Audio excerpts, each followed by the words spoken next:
Broadcasting live from the Albay PIO News Center, providing you the most exclusive news update from all over the province. This is News at 12. In the local scene, Governor Noel Rizal plans to include insurance coverage for barangay tunnels in Albay under the 2026 Annual Investment Program. Rizal said the plan will cover around 30 barangay tunnels per barangay across the province. He said the initiative seeks to protect community volunteers who serve as frontliners in maintaining peace and order.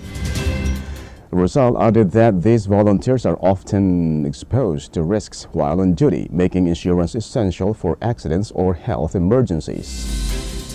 The program is part of his broader efforts to support the welfare of local frontline workers and strengthen peace and order initiatives.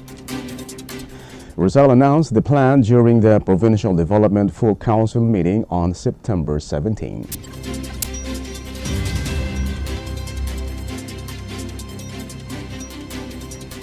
In other story, the Albay Provincial Tourism, Culture and Arts Office have honored Maria Josefa Imperial Aquino for being among the awardees of the first Philippine Tourism Awards. The Department of Tourism launched the awards to recognize individuals, institutions, and local government units for their contributions to tourism growth and promotion.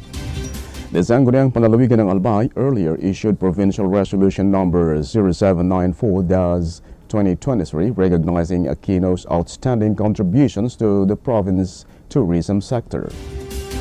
Aquino was one of the three posthumous Tourism Pillar awardees cited by the Department of Tourism for lifetime service to travel and tourism. Her legacy continues to inspire Albay in advancing tourism grounded in culture, identity, and community pride.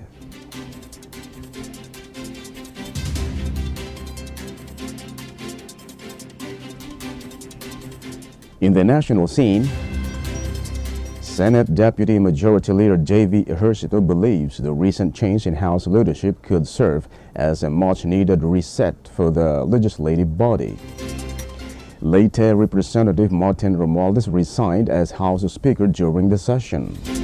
Senate President Pro Tempore Panfilo Lacson and Senate Committee on Finance Chairman Sherwin Gatchalian declined to comment on the shake-up. Ejercito expressed hope that key officials will stay in their positions to maintain community. He highlighted Nueva Ecija Representative Micaela Swansing, chairperson of the House Committee on Appropriations, as crucial to this stability. Ejercito said stability is key. Committees like Appropriations is essential as Congress transitions under its new leadership.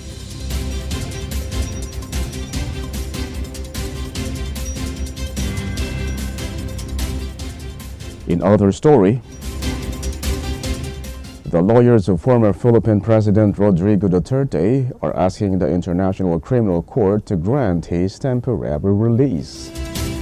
Lead counsel attorney Nicholas Kaufman said prolonged delays and logistics issues have stalled the review of Duterte's fitness to stand trial.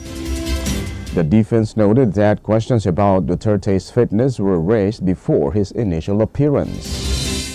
They also said two requests for status conferences remain unresolved as the prosecution opposes Duterte's release. The International Criminal Court has yet to decide on the request, with proceedings on hold pending further review.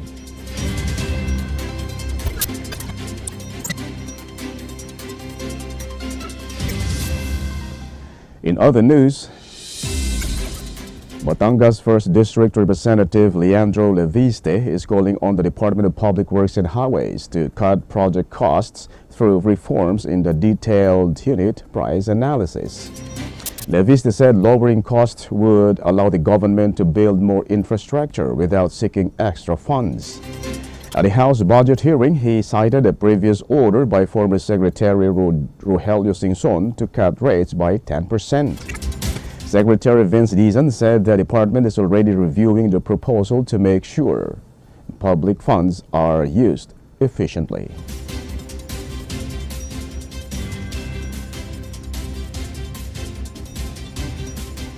And in the news outside the country, at least 142 environmental defenders were killed globally in 2024, according to a report by Global Witness, while 4 others were reported missing. Most of the victims were indigenous people, farmers, and activists opposing destructive projects such as mining, logging, and agricultural expansion. Colombia recorded the most deaths with 48, followed by Guatemala with 20 and Mexico with 18. Over 80% of the killings happened in Latin America, raising the region's total to more than 2,200 deaths since 2012.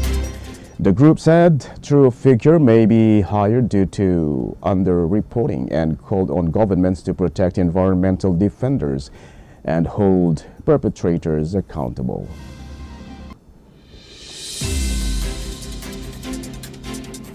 And finally, in the news outside the country, Israel's defense minister declared that Gaza is burning after heavy overnight strikes on Gaza City.